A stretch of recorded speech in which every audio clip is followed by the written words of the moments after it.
This video is brought to you by my supporters on Patreon and my members over on YouTube. Minasan, arigatou gozaimasu. I really appreciate your support. My name is Kurt, and this is my daily Good Life meditation. It's an exercise that I do each and every morning, a little bit after waking up. It's now 4:42 a.m. on February 5th, 2024, day 316 in my retirement countdown. I do this to remember my life objectives and principles, those which are outlined in my book, Going Alone, which you can get a copy of from the link down in the description. I also use the time to think about the last 24 hours and how I did with the challenges and opportunities that I met, particularly the ones that took me by surprise, where I had to respond in situ and utilize my best response from the quick draw. I planned for the coming day, and then I readied myself for death. But before I do any of that, I always read a poem, and turning back to Whitman, let's read his poem today, titled, I don't know if I can pronounce this, Patrolling Barnegat. Let's give that a highlight on the old vocabulary pen. I'll have to look that up. Here we go. Wild, wild the storm and the sea running high. Wait, I just did that wrong. Here we go, let's try again. Patrolling Barnegat. Wild, wild the storm and the sea high running.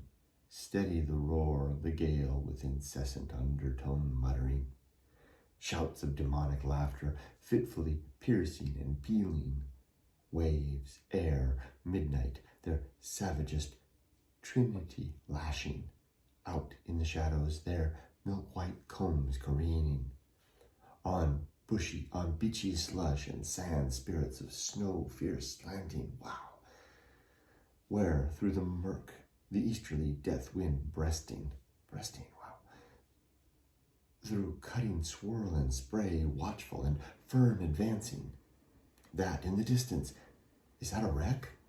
Is the red signal flaring? Slush and sand of the beach tired us till daylight wending. Steadily, slowly, through hoarse roar never remitting. Along the midnight edge, by those milk-white combs careening, a group of dim, weird forms struggling, the night confronting, that savage trinity warily watching. Whoa, whoa, whoa, whoa. Where did you come from? That's why I kept on reading Whitman. I was looking for stuff like that. If I got what I understood in that, I'm picturing, I'm going to use the terminology of the time, right? 3 savages on an island somewhere, in a shipwreck in a storm, and the figures tossed up on the sand after the storm, and the 3 figures watching. We're reading that one again tomorrow, and figure out what this, maybe get a little background on this, find out what this Barnegat is. Whoa, that was so fun to read too. I'll tell you, you know you're getting old, or maybe the word is mature, or I don't know what it is, but I would rather, this is going to sound a little crude, I would rather read a poem like that. Well, not really. I would say rather than read a poem like that than have sex. No, I like sex, but it's good too.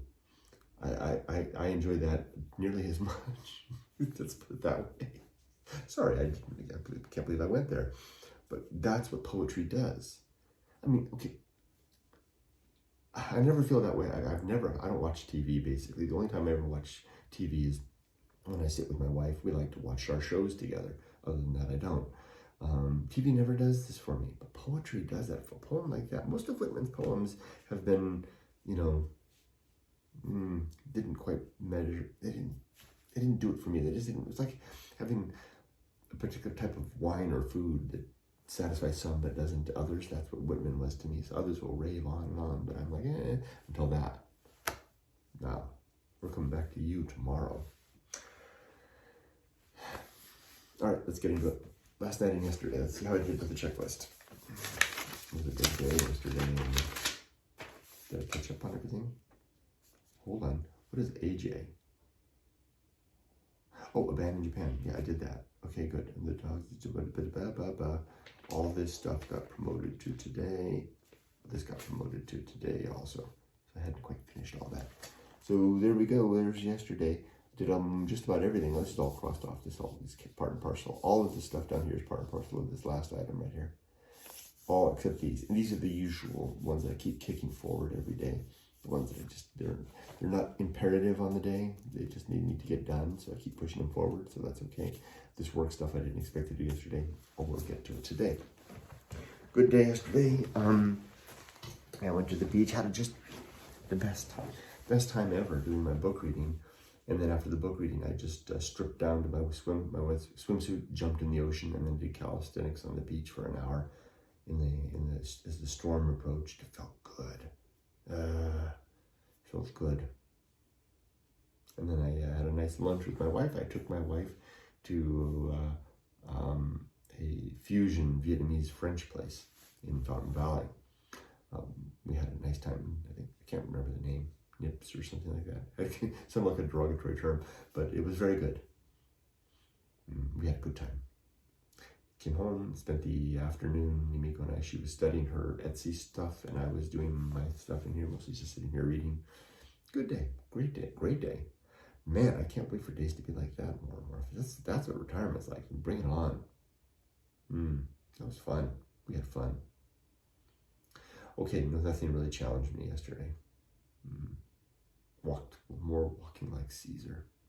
If you don't know what that term means, it simply means being filled with a confidence that comes of feeling like life is being well lived. About time. Been freaking 60 years. All right, as for the creed, let's do the Good Life Creed. 8 objectives, 35 principles. Today I'm going to spend just a moment to talk about complete oblivion.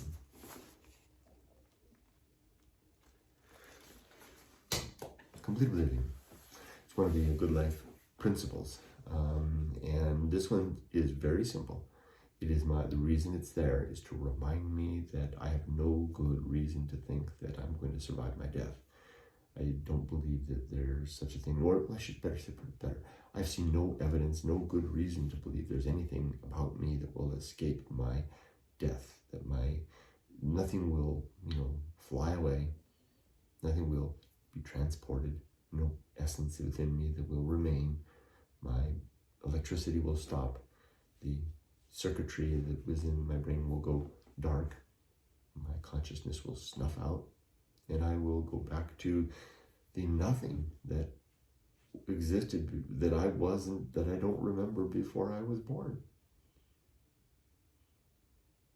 And my body will then, what is the word? It will then decay away, be burned up, be rendered into atoms, however it works, and then that will be the end of everything. And I'm not coming back. Sure, my constituent parts will be reused. Maybe my energy will get absorbed in some way or another. I hope if I can get my way, they just toss me out in the desert and let me decay away to bones and dust. That would be the best thing. Or have a forest, I don't care. Or dump me in the ocean, I don't care. I don't want to be cremated. I'm probably going to wind up being cremated because I'll probably die in Japan, but I would like to avoid that because then I just wind up, mostly heat vaporizing into, or, evaporating into space. Doesn't matter one way or another. Anyway, I'm dwelling too much on that. The point is, during this time of living, I have to keep that in mind because I don't have any bags to pack that I can take with me anywhere because I'm not going anywhere. I have no afterlife to wait for. I have no mansion that will be prepared for me upon my death. And I'm not going to see my loved ones again. And I won't have a chance to reconcile differences. And I won't have, there won't be a final justice. In fact, let me just go ahead and read what the principle of complete oblivion says from going along. All of these are listed in the book, in the chapter titled "The Good Life." There it is. It's on page 270. Complete oblivion. Let's read that. Complete oblivion. Sub-principles. No final reunion, no final reconciliation, and no final justice. And then there's a quote. So man lieth down and riseth not, till the heavens be no more. They shall not awake, nor be raised out of their sleep. That's from the Bible, Job 14:12. This is my writing. Soon the light within the mind will wink out. My life will come to an end. The storehouse of my memory will lose its electricity, which is the means of its maintenance and growth. The columns of my mental library in Lyceum will quickly crumble and fall, the roof cave in, the foundations turn to sand. The philosopher is gone, evaporated to atoms. There will be then no last reunion with loved ones, no reconciliation of hard, careless, or misspoken word, no satisfaction of wanting justice. The whole thing simply blows away with a new morning's breeze. Complete oblivion. No final reunion, no final reconciliation, and no final justice.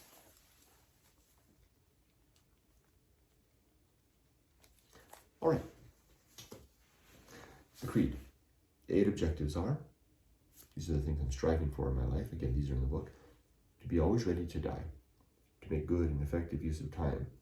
To develop and maintain good and sound life principles. To cultivate good emotional reactions.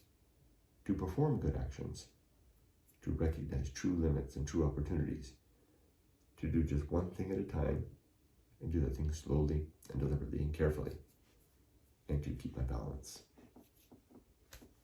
The 35 principles now are, here we go, in fast order. War, reason, homunculus, anchorhold, home of good and evil, purpose, atomic principle, nature, pirate ride, maturity, social principle, family, public speaking, temperance, life will not go well, the horror show, that which must be born, the feast of woeful, distraction, agency, and the great indifference, the best seat in the house, the restless man, path of wildness, the great life adventure, the risk of avoiding risk, sin and damnation, complete oblivion, the season of philosophy, script writing, the bullseye aim, the uphill climb, arena and utility, nothing is enough, the principle of fun, and being ready. That has got to be the fastest I've ever done it. 5, 10, 15, 20, 25, 30, 35. Got them all.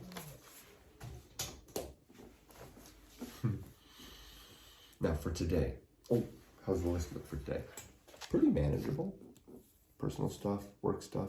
I switched up my Bible reading. I did the Bible reading before I started because I've been struggling to get it out. So, I mean, I always do it. I never miss it, but it was to kind of finding a place to put it in. So I got it done first, so that's good. I'll get in the car after this. What I'll do is it's just a day ahead. It's just a standard work day. So I'm just going to finish. But I do have a challenge insofar as I'm going to have to drive to work in the rain. It's a big storm.